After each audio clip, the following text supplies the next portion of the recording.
خروجة في الزمالك هتدخلها ب5 جنيه بس، وفيها هتشوف أسماك وخفافيش وجبلاية. تعال أفرجك على حديقة الأسماك في الزمالك اللي تعتبر أجمل وأرخص فسحة ليك ولأولادك. من الآخر خروجة في أقدم مسطح أخضر من أيام الخديوي إسماعيل في قلب الزمالك، مكان كله خضرة وأشجار نادرة ونخل ملكي هيخطف عينك.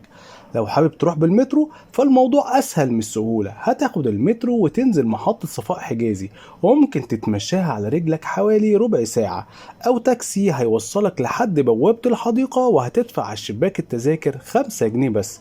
أول حاجة بقى عاوزك تروح للبحيرة اللي فيها أسماك، لو رميت لهم حتت عيش هيطلعوا هتشوفهم بشكل مذهل جدا. وكمان هتشوف كوبري خشبي مشهور اتصور عليه أفلام كتير. وبعدها عاوزك تروح على الجبلاية اللي تدخلها ببلاش، هناك هتشوف تصميم أديب ومفني روعة جدا، فيها مغارات وممرات، وفيها كمان هتشوف أحواض فيها أسماك وتماسيح محنطة، وممكن نعتبرها مهملة بس الأجواء جواها روعة جدا. وكمان في مغارة الخفافيش جوه الجبلاية، بجد تجربة ممتعة.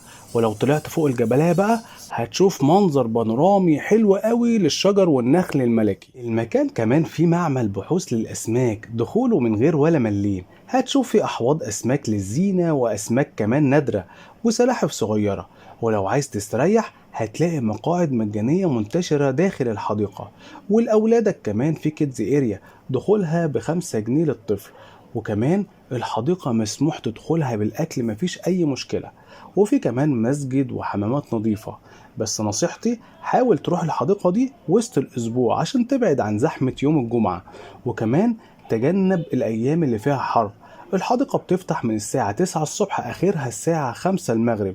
من الآخر حديقة الأسماك خروجة بسيطة وعلى قد الإيد، مليانة جمال من زمان فات، وأنا جربتها وبقول لك خرج عيالك وجربها، ويبقى اكتب لي في الكومنتات تجربتك في الحديقة دي.